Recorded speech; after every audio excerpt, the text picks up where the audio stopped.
ড্ৰাগছৰ অবাধ প্ৰচলনৰ বাবেই উজনিত বাঢ়িছে HIV সংক্ৰমণ।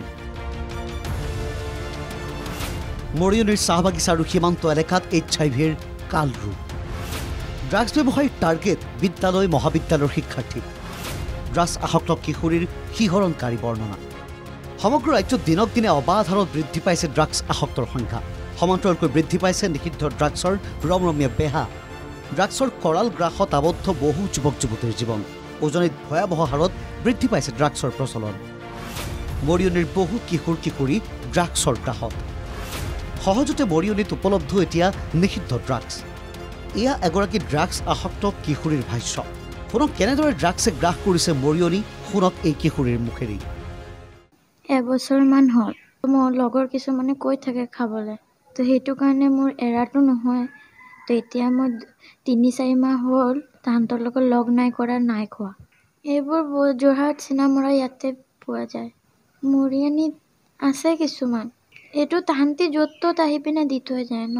বহুত ল'ৰা জড়িত আছে। ২০০০, ১০০০, ১৫০০।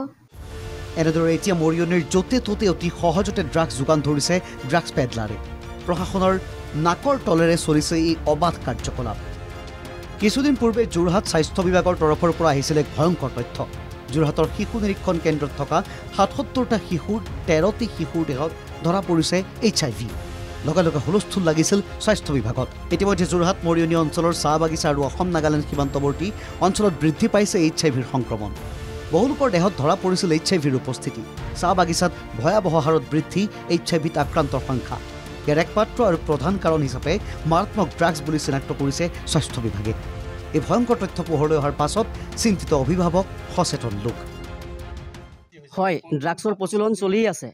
কণ সৰু সৰু ল'ৰা ছোৱালী, স্কুলৰ ল'ৰা ছোৱালী, কাৰোবাৰ ঘৰৰ ল'ৰা, কাৰোবাৰ ঘৰৰ ছোৱালী একদম ড্ৰাগছ, গাঞ্জা সেইবিলাকৰ কাৰণে বিপদগ্ৰস্ত হৈছে।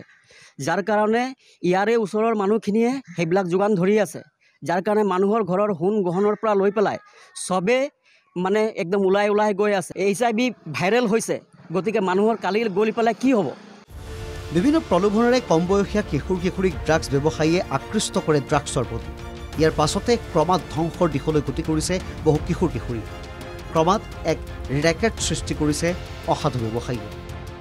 চাপৰত আৰক্ষীৰ ড্ৰাগছৰ বিৰুদ্ধে চলিছে অভিযান। ৭০ নং ৰাষ্ট্ৰীয় ঘাইপথত আটক ৩ ড্ৰাগছ সৰবৰাহকাৰী। আটক ৰাহুল নাৰ্জাৰী, মনদীপ নাৰ্জাৰী, ভূতশ্যাম বসুমতাৰী। আটকাধীন তিনিওৰে পৰা ড্ৰাগছ জব্দ কৰাৰ লগতে গাড়ীও জব্দ কৰে আৰক্ষীয়ে। অসম ত্ৰিপুৰা সীমান্ততো ২০,০০০ ইয়াবা টেবলেট জব্দ। আৰক্ষীয়ে প্ৰকাশ কৰা মতে টেবলেটখিনিৰ মূল্য প্ৰায় ২ কোটি টকা। আৰক্ষীয়ে বৰাই গ্ৰামৰ আবুল হুছেইন নামৰ এজন লোককো গ্ৰেপ্তাৰ কৰে। এনেদৰে এতিয়া ৰাজ্যৰ বিভিন্ন প্ৰান্তত চলিছে ড্ৰাগছৰ অবাধ প্ৰচলনৰ লগতে ৰমৰমীয়া বেহা। ড্ৰাগছ ৰোধত যেন ব্যৰ্থ আৰক্ষী। ব্যুৰ ইনপুটৰ সহযোগত নিউজ ডেস্ক ৰিপোৰ্ট NKTV+।